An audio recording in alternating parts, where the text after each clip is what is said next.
जय श्री कृष्णा। कैसे हैं आप? ये कैसे हैं? आपके साथ साथ आज फोन पर माता जी का सानिध्य भी है, उसको भी लेते हुए माता जी मतलब मेरे देह रूप में माता जी जो जयपुर में विराजमान है, और शकुंतला देवी जी को जय श्री कृष्णा कहते हुए गीता माता के ध्यान की तरफ आपके साथ बढ़ते हैं।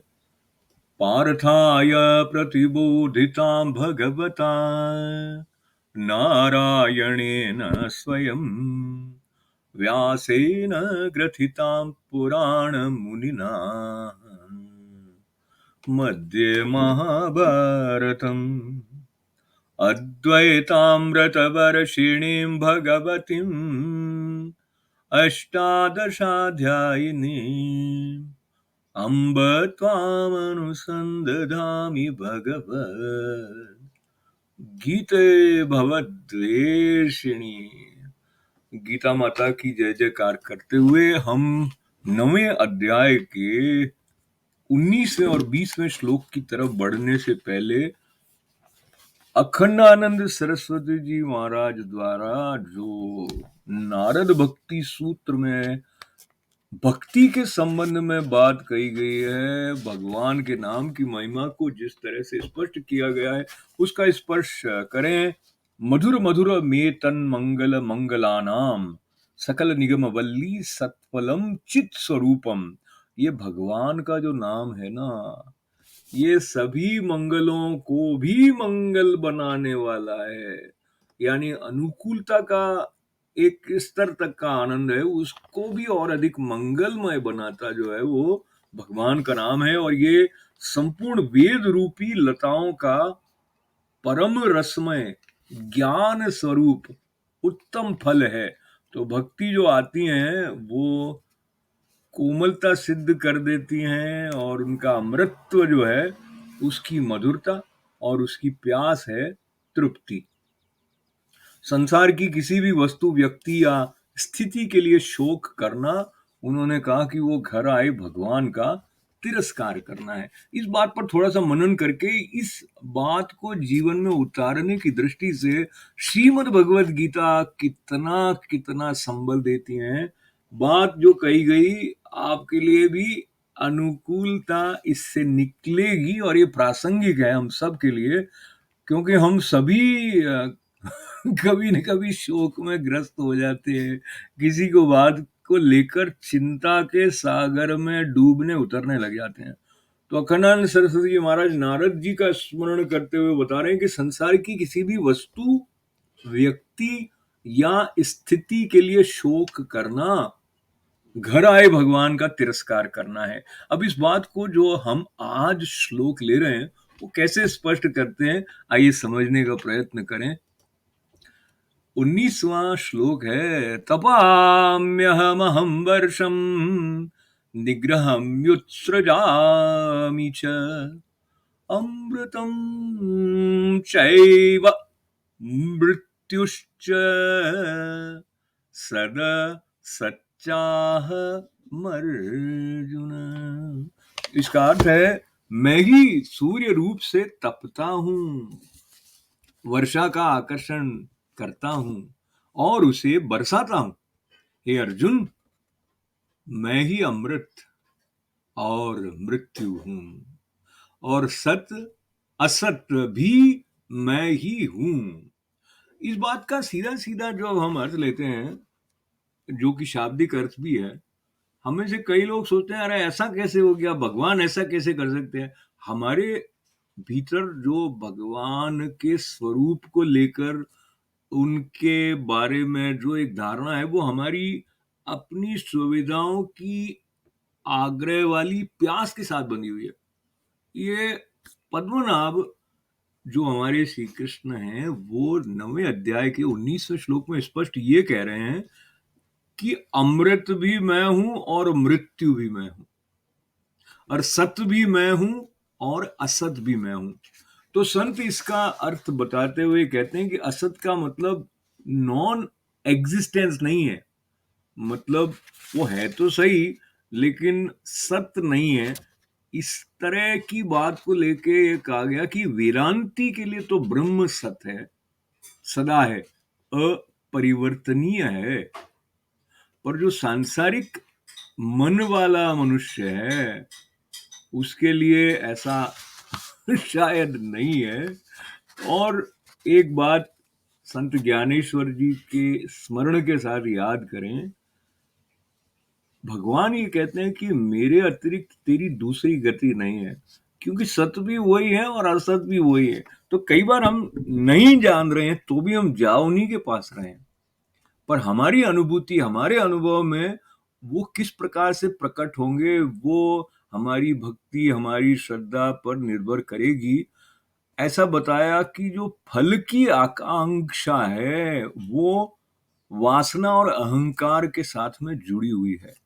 तो दादा पांडुरंग शास्त्री जी बताते हैं कि जब हम भगवान से ये मांगते हैं कि जो वस्तु है वो मुझे मिल जाए तो मैं सुखी हो जाऊंगा, तो इसमें, इसके अंदर, जो कि हम में से इसके अपवाद बहुत ही कम होंगे, हम सब ऐसा सोचते हैं ऐसा होगा, ये अनुकूलता होगी तो मैं सुखी हो जाऊंगा। तो वो कहते हैं इसमें भी अहंकार है। कैसा अहंकार है? क्योंकि आप ये मानकर चल रहे हैं कि मेरा सुख और कल्याण किसमें है ये मुझे पता है।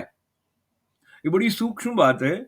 और बल्कि हम जिस समाज में रहते हैं और लोकतांत्रिक पद्धति की बात करेंगे तो वहां भी ये जो व्यक्तिवादी विचारधारा है वो चलती है।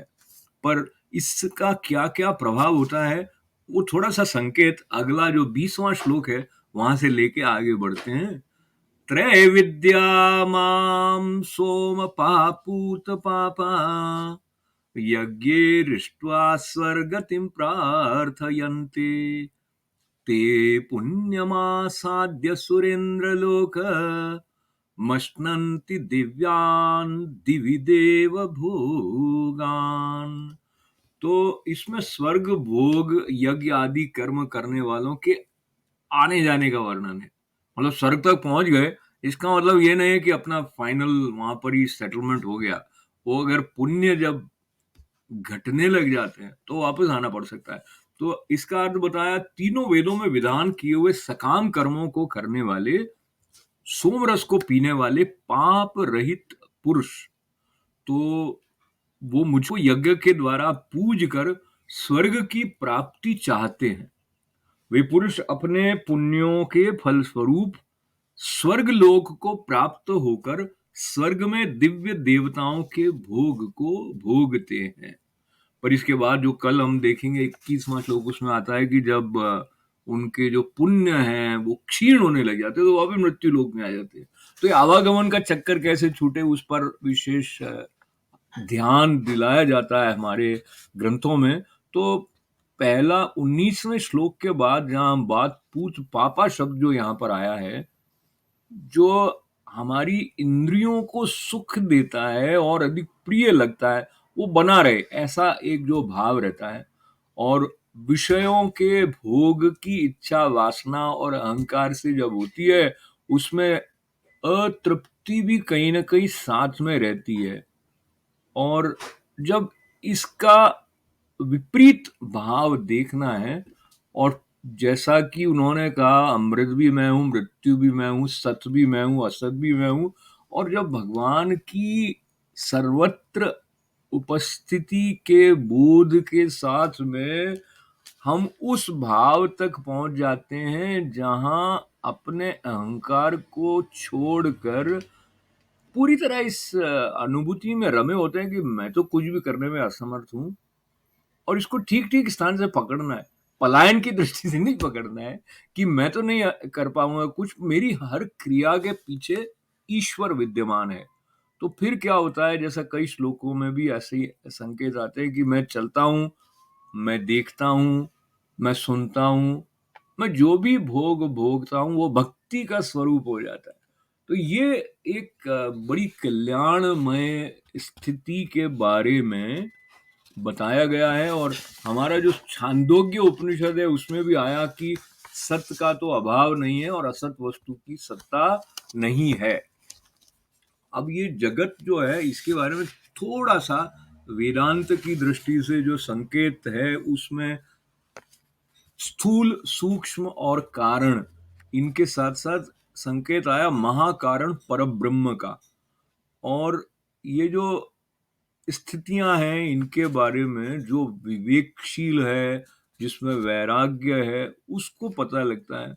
वो जो टेम्पटेशन जिसे हम कहते हैं, प्रलोभन जो होते हैं, इंद्रियों के सुख को भोगने के जो आकर्षण होते हैं, उनसे वो बचा रह जाता है अगर उसने अपना आत्मविश्लेषण किया है और उसको पता लगा है कि इस आवागमन के चक्र से परे एक मुक्ति जो है वो मेरा अभीष्ट है। और भक्त विशेष करके पुष्टि मार्ग में इस तरह का संदर्भ आता है कि वो मुक्ति की भी आकांक्षा नहीं रखते हैं। वो जो सारूप्य मुक्ति अगर हम शास्त्रीय भाषा में कहें, या सारूप्य मुक्ति भी नहीं, उनको जो ये द्वैत का भाव इस रूप में स्वीकार्य रहता है कि इस प्रकार वो नित्य भगवान के भजन में निरत रह सकते हैं। वहां से अगर हम पुनः उस बात को पकड़े जहां से आज हमने बात प्रारंभ की थी, जिसमें अखंडानंद सरस्वती जी महाराज ने भगवान के स्मरण के बारे में, उसकी महिमा को हमारे प्रति जो खोला था, तो उन्होंने कहा था कि ये मधुर मधुर मेतन मंगलम मंगलानाम, ये भगवान नाम जो है समस्त मंगलों को भी मंगल बनाने वाला है, अत्यंत मधुर है। तो इस मधुर नाम का हम रसास्वादन करते हुए अपनी पूर्णता के प्रसाद को प्राप्त करें। बहुत बहुत आपका आभार। ओम पूर्णमदः पूर्णमिदं पूर्णात् पूर्णमुदच्यते पूर्णस्य पूर्णमादाय पूर्णमेवावशिष्यते। ओम शांति शांति शांति। सबका मंगल, सबका कल्याण। जय श्री कृष्ण।